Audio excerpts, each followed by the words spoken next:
Bicara jaminan kesehatan ini lebih insya Allah 100% Insya Allah lebih halal terjamin. dan ada sertifikatnya MUI.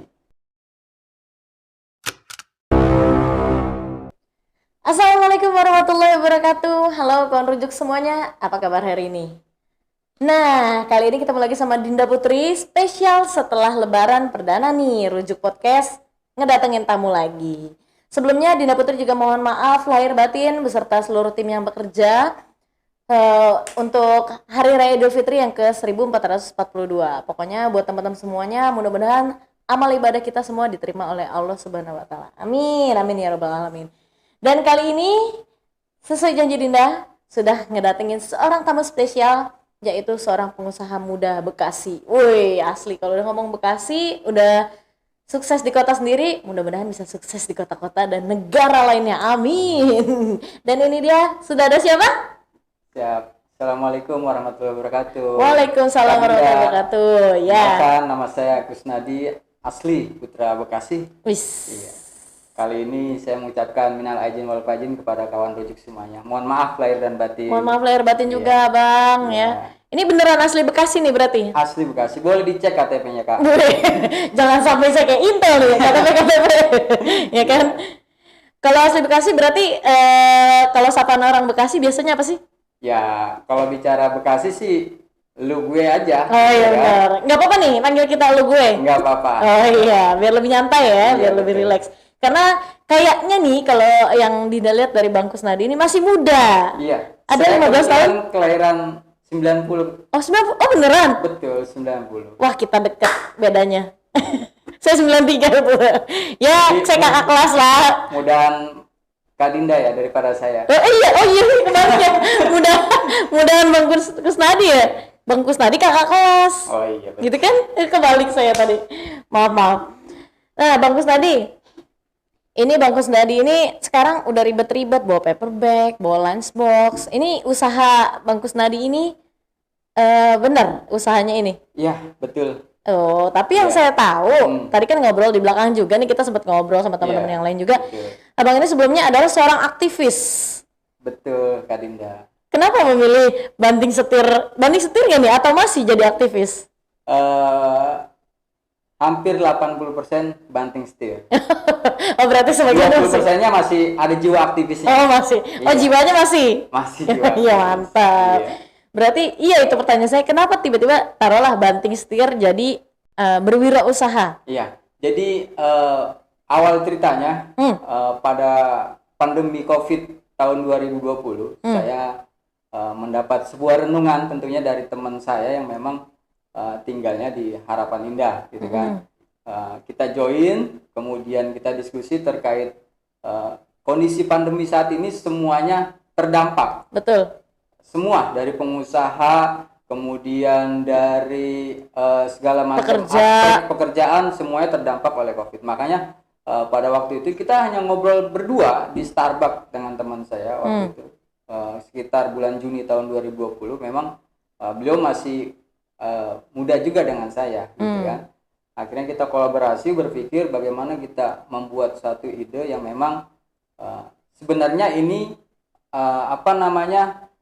agak sedikit menaikkan daya tarik peminat UMKM, khususnya di wisata kuliner tentunya. Oke. Kalau bicara usaha lunchbox atau paper bag. Tapi kita juga dibatasi oleh gerak karena pandemi pada waktu itu. Iya benar-benar, karena maksudnya dampaknya ini berasa banget. Berasa banget. Ada orang yang mungkin tadinya taruhlah pekerja, terus pengen dipecat atau Iya, di PHK, terus pengen buka usaha, ada rasa takut sendiri Betul, gitu, iya. kan? Ya, akhirnya coba kita berpikir dan akhirnya tercetus bagaimana kita waktu itu saya jalan dengan beliau ke Bandung melihat sebuah fenomena di Bupati Bandung waktu itu, ya kan? Ternyata di sana tempat makanan kuliner itu sudah tidak pakai styrofoam ataupun plastik, ya kan? Nah, ini lagi kembali kepada sifat individual kita ya. Bicara kemasan tentunya, ya kan? Ada sering kita dengar namanya kemasan styrofoam, namanya kemasan plastik dan lain sebagainya. Nah, kami waktu itu berpikir gimana kalau kita di Bekasi, tempatnya di Babelan, kita coba buat packaging lunchbox, ya kan, memang yang khusus buat burger, kemudian snack kentang gitu kan, adapun makanan-makanan lainnya. Nah, akhirnya kami berdua terus berusaha bertemu dengan segala macam aspek yang memang mempunyai kebijakan pada waktu itu. Ya memang lagi-lagi terpentok pada waktu itu gerak langkah kita terhadap pandemi. Tapi saya dengan teman saya tidak pernah menyerah, ya kan. Akhirnya saya terus sosialisasi, wirausaha bersosialisasi terkait dengan lunchbox packaging ini di berbagai macam tempat usaha kuliner. Oke. Jadi awal mulanya tertarik di usaha ini karena dorongan teman sendiri sebenarnya. Betul, kan? betul. Maksudnya yang cukup menyadarkan lah. Benar. Ternyata di balik kejadian ada juga hikmahnya mungkin. Dan karena memang teman saya itu menyampaikan ini ramah lingkungan, ya kan? Ini tidak tebang pohon usaha ini. Oh iya, gitu benar. Nanti kita bahas tuh. Ya. Menarik tuh kan masalah tebang pohon dan si paper bag ini. Betul. Makanya saya tertarik karena ada jiwa aktivis saya. Saya akan terus berjalan meskipun memang agak tertatih-tatih pada waktu itu. Karena musim pandemi itu kan. Oh iya, benar. Karena kita kesana nggak bisa dibatasi. Akhirnya kami coba memulai strategi baru terkait dengan bagaimana bisa bersosialisasi kemasan packaging ini gitu, Mbak. Berarti awal mulai itu tahun 2020 kemarin ya? Iya, betul. Tertatih-tatihnya itu gimana tuh Bang, kalau boleh tahu Bang? Ya karena memang bicara tertatih-tatih, satu, pada waktu pandemi COVID memang pada waktu itu meningkat drastis. Kita bertemu orang aja agak ngeri. Oh kan? Iya, nggak bisa presentasi lah kalau kita punya produk kayak gitu ya. Kemudian kita tawarkan ke pelaku UMKM juga agak sedikit menurun karena memang jam mereka berdagang dibatasi juga. Oh iya, benar. Kan? Akhirnya ya kita coba pasang strategi lain, kita coba di media sosial, kemudian kita coba pelan-pelan ngatur strategi, akhirnya ketemu juga. Dan sampai saat ini alhamdulillah terus berjalan pesanan yang memang ada di gudang kita di Babelan. Oh iya, mantap. Berarti saat ini gudang ada di Babelan udah berdiri sejak tahun 2020. Nah, kenapa lebih memilih usaha daur ulang? Oke, kalau tadi bicaranya masalah idealis diri sendiri kan, nggak mau lah ngelihat kemasan yang plastik. Kenapa? Padahal bidang usaha lain banyak nih. Betul. Maksudnya Bang, kayak misalkan properti lah yang menguntungkan kan, kelihatan nominalnya kayak gitu. Maksudnya kalau kayak gini sebagian orang banyak kan beranggapan ngapain sih ngumpulin receh gitu, istilahnya seperti itu. Memang kenapa orang milihnya ini? Memang orang beranggapan ngapain sih si Bang Kusnadi usaha kertas daur ulang ya kan? Bener. Padahal kalau bicara aktivis, saya mantan aktivis gitu kan. Tentu punya jaringan yang sangat kuat, tapi itu tidak saya lakukan. Nah, bicara kembali lagi saya mengapa mengambil kertas daur ulang, karena idealisme saya ya kan. Ini ramah lingkungan ya kan. Saya searching ya kan di media dan lain sebagaimana gitu kan. Ternyata di Bekasi khususnya juga sebenarnya ada aturan larangan penggunaan plastik gitu kan. Oh iya benar, ya, ada. Artinya ini sebuah sinyal buat saya masuk dong, ya kan. Nah, saya terus makanya ada motivasi saya dengan teman saya waktu itu Pak Hendrik namanya, sampai saat ini juga kami berpartner.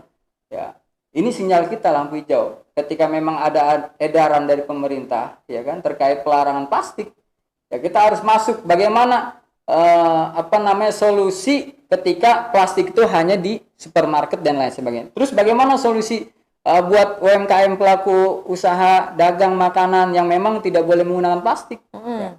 Tentu kemasan yang terbaik adalah solusinya adalah dengan menggunakan kertas. Nah, lagi-lagi ya kan, bagaimana apakah kertas itu yang food grade atau memang yang kertas biasa? Nah, ini kan perlu kita bedah secara dalam nih, ya kan? Benar. Ya kan, agar tidak menjadi sebuah kerancuan, ya kan, ketika kita sudah punya solusi artinya terjanggal dengan kondisi hukum lagi gitu kan. Ya, nah, makanya kalau bicara kertas ya kan, memang solusi yang terbaik buat pelaku UMKM adalah memang untuk kemasan kertas. Nah, kembali lagi kertasnya itu yang seperti apa? Oke, bicara paper bag, kalau paper bag mah biasanya buat barang-barang bawaan lah ya. Nah, kalau si lunchbox ini kayak yang tadi kita obrolin, lebih spesifik, biasanya lebih banyak ke makanan. Mungkin ada juga box yang untuk kayak baju, itu kan tapi beda. Kalau untuk makanan maksudnya, yang kebanyakan di pasaran kan pasti standar sih, maksudnya Bang yang Dinda lihat kayak ya udah ada yang warna putih, ada yang warna coklat, bahkan ada yang warna warna hitam atau mungkin warna lain. Kayaknya emang harus ada yang spesifik itu untuk spesial makanan, Bang. Iya, gini Kak Dinda, kalau bicara kemasan kertas tentunya banyak variasi, ya kan? Ada namanya kertas ivory. Nah, ini yang saya bawa ini namanya kertas ivory. Oke. Kemudian kertas yang berwarna juga sebenarnya namanya kertas ivory, ya kan? Nah, beda dengan kertas yang warna coklat ini. Ini memang kertas daur ulang yang memang mudah terurai, ya kan? Kemudian ini food grade gitu. Artinya food grade sudah dilapisi apa namanya yang tidak Oke, jadi makanan nggak nempel langsung ke kertasnya. juga, ya, nggak masuk ke dalam zat-zat makanan yang berbahaya. Kayak si bahan kertas pembungkus nasi ya, Betul, kayak ada itu- plastiknya betul, gitu ya. Itu food grade sebenarnya kalau Oke. bicara dalam dunia kesehatan. Nah, terus kalau yang tadi yang pertama apa? Nah, ini Ivory kertas ivory. Jadi ini sama sebenarnya kertas juga kemasan, cuman tidak food grade. Oh, ini belum food grade justru. Belum, karena tidak dilapisi oleh kertas food grade-nya ini. Oh, oke. Kalau food grade itu kalau dia disiram dengan air panas itu ada namanya microwave, ya kan? Itu tahan. Oke. Ya. Cuman kalau kertas biasa ini biasanya tembus. Oh. Gitu. Kalau Mbak Dinda boleh coba tes, kasih aja air panas, mana yang nembus, mana yang tidak. Bang Ambon, ada yang panas nggak? Gitu. Oke. Jadi perbedaannya yang paling gampang ini ya. Ini kayak agak ada plastiknya gini nih. Betul, iya. Nih teman-teman nih. Jadi ini kayak agak ada plastiknya gitu, lapisan kayak rata-rata kertas nasi lah kalau mungkin teman-teman tahu. Sedangkan yang ini, sorry Bang, boleh pinjem? Sedangkan yang ini ternyata nggak ada. Tapi yang kayak gini masih banyak loh Bang di pasaran loh. Itu dia Masih apa dipakai buat namanya? makanan loh. Iya, apa artinya sosialisasi kita terkait kondisi memang sebenarnya kalau bicara kemasan sama saja, tapi bicara nilai dari sisi ya kita lihat berbagai macam aspek kesehatan, kemudian bicara ekonomi, saya garansi ini lebih murah daripada kertas ivory. Oke. Dan bicara jaminan kesehatan ini lebih insya Allah 100% Insya Allah lebih halal terjamin. dan ada sertifikatnya MUI. Gitu. Oke. Justru ini yang belum food grade malah harganya lebih tinggi. Nah, itu dia. Saya juga bingung pasarannya di mana, gitu kan. Makanya mungkin perlu adanya, ya kan, pemerintah dalam ini mungkin Dinas Perdagangan dan Perindustrian, ya kan, ikut mensosialisasikan bagaimana sebenarnya kemasan yang lebih baik. Ya, kita bicara baik juga tidak ada yang sempurna, gitu kan. Betul. Cuman yang lebih mendekati lah, bagaimana pelaku UMKM di masa pandemi saat ini, ya kan, ini kan mulai bangkit, ya kan, mulai landai COVID ini. Nah, coba gunakan dengan kertas kraft daur ulang ini dibandingkan dengan kertas ivory biasa, gitu kan. Saya jamin harganya lebih murah ini, gitu.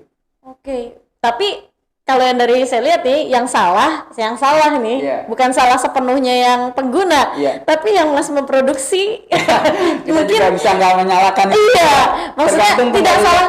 Selera masing-masing. Iya betul.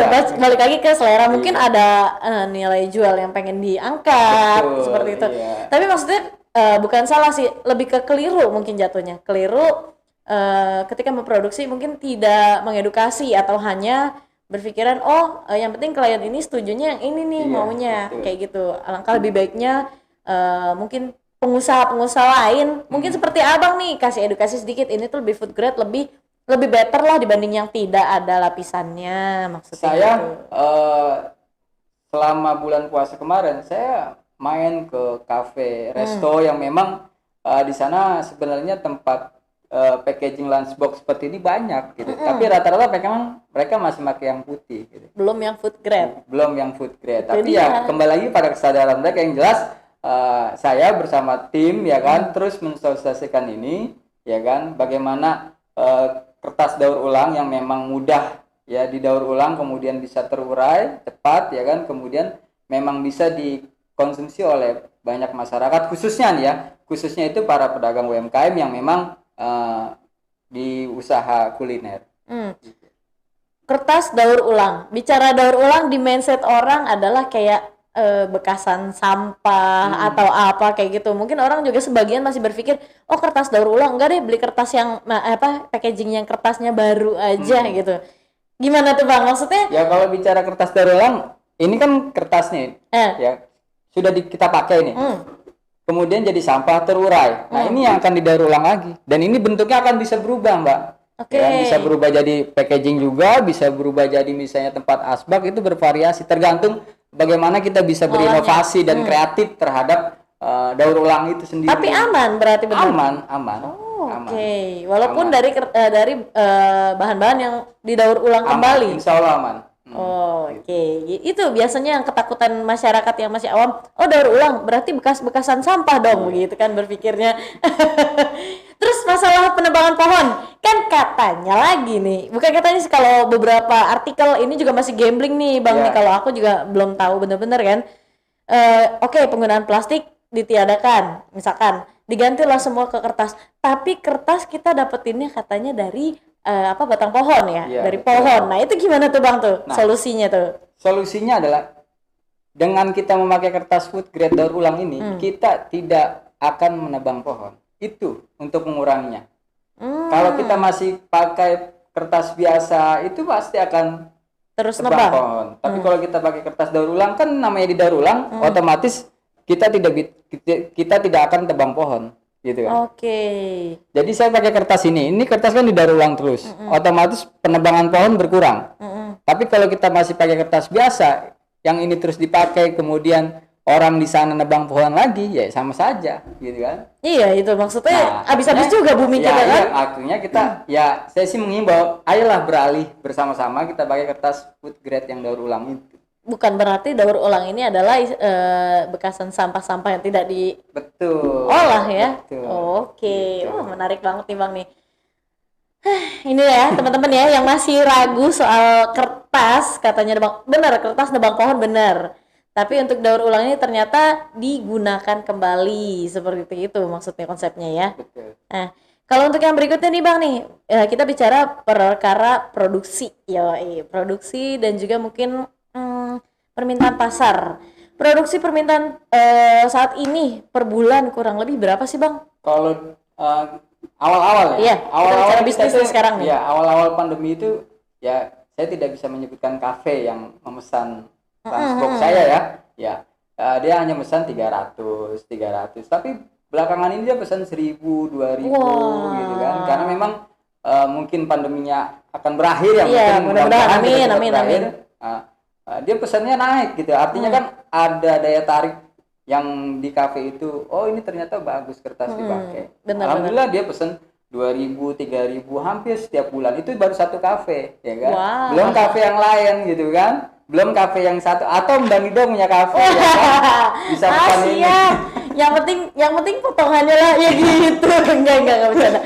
Oke, ini maksudnya total kira-kira per bulan berapa per bulan saat itu ini? Bisa di kisaran hampir 10 sampai 11.000 lunchbox. Wow, 11.000 lunchbox itu yang pasti. Yang pasti. Belum yang misalkan ada tambahan nih, atau yang satu-satuan kan? Iya. Nggak nanganin juga satuan kan?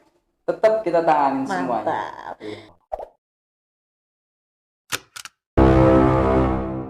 Dengan memenuhi permintaan pasar nih Bang Kusnadi yang tadi dibilang kurang lebih 11.000. Saat ini karyawan Bang Kusnadi ada berapa kurang lebih? Saya bersama rekan saya itu hampir 12 orang? 12 orang. Oke, itu yang istilahnya sering itu tim pasti lah ya? Iya, tim pasti. Kemudian ada admin dan lain sebagainya, itu kurang lebih 4.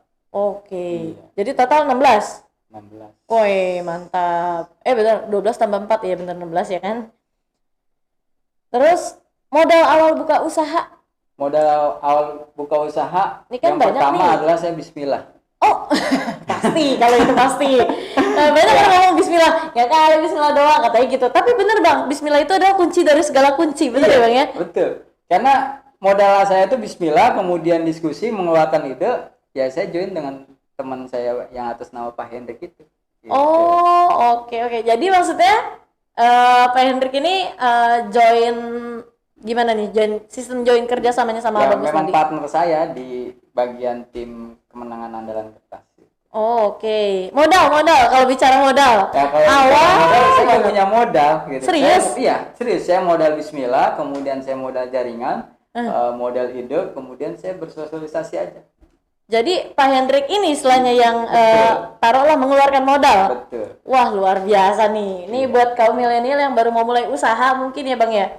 Eh ngomong katanya, gimana gue mau buka ini tapi nggak punya modal. Ternyata Abang sendiri sudah membuktikan. Bisa, saya membuktikan itu. Sama sekali sepeser pun nggak keluar. Sama sekali tidak berkeluar. Wah, luar biasa. Keren. Bismillahnya jalan. Bismillah jalan. Silaturahminya jalan. Oh ya benar, itu yang paling Iya. penting. Karena makin banyak teman kita banyak rezeki. Betul. Nah, kan. Terus target selanjutnya Nah, yang akan dilakukan ya setelah sekarang ini mungkin bakalan ada proyek ke depannya dari perusahaan Abang lah, saya bilangnya perusahaan kayak gitu. nah, proyek kita ketika memang packaging lunchbox ini sudah tersosialisasikan, ya kan? Kemudian memang kalau bicara kemasan plastik, kemudian yang sekarang dialihkan oleh Spungbon ya, disebutnya ya, kita akan melakukan proyek itu launching itu kantong kampung kertas. Artinya program K3, kampung kantong kertas. Kampung kantong Kalau kertas. bahasa Inggrisnya adalah paper bag. Wih, ya benar. Nah, paper bag inilah yang akan kita launching. Sebenarnya ini sudah kita sosialisasikan pada waktu bulan Desember. Oke. Nah, ini sudah kita hampir cetak 5.000, kita bagikan gratis, ya kan? Ya, itu kepedulian kita terhadap lingkungan. Ya, karena memang ini ramah lingkungan. Oke, itu sebagai bagian dari edukasi. Betul. Untuk tujuan lainnya diadakannya tujuan lainnya itu kampung kantong kenapa kertas. kita punya program K3 kampung kantong kertas. Satu, ya kan? Kita ingin menaikkan perekonomian warga di Babelan.